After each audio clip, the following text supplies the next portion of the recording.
Hi guys! If you are seeing this, welcome to my journey. పొద్దున్నే మా మావయ్యని railway station నుంచి pick చేసుకోవడానికి వెళ్ళిపోయా. అలా మావయ్య రాగానే టీ తాగడానికి తీసుకువెళ్ళాడు. ఇంకెలాగో నరసాపురం వచ్చాం గదా అని చెప్పి చేపల మార్కెట్‌కి వెళ్ళి సొరాలని, సందువ తీసుకొని ఇంటికి వెళ్ళాం. వెళ్ళగానే రేపు మనం ఇంటర్ ఆర్క్ స్టార్ట్ కాబట్టి పోస్ట్ క్రియేట్ చేసుకున్నాం.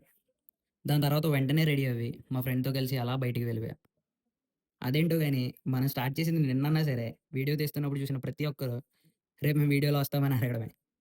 పోన్లే వాళ్ళన్నా ఏదో గుర్తిస్తున్నారని సరిపెట్టుకున్నా. తిరిగి బోర్ కొట్టిందని అలా రైల్వే స్టేషన్‌కి వెళ్ళాం. కాసేపు సినిమాటిక్ షాట్స్ షూట్ చేయడానికి ట్రై చేశా. కానీ లైటింగ్ నాకు సహకరించకపోవడంతో వెళ్తున్న ట్రైన్‌కి బాయ్ బాయ్ వీడియో షూట్ చేశా. ఇంక పాలకొల్లు నుంచి నరసాపురం వెళ్తున్నప్పుడు అనుకున్నా నరేష్‌కి వెళ్ళాలని. వెళ్ళగానే ఒక Oreo and chocolate banana shake తాగేసాం. కాసేపు అలా తిరిగేసి ఇంటికి వెళ్ళిపోయాం. రేపటి నుంచి మన series start. So, get ready and bye by.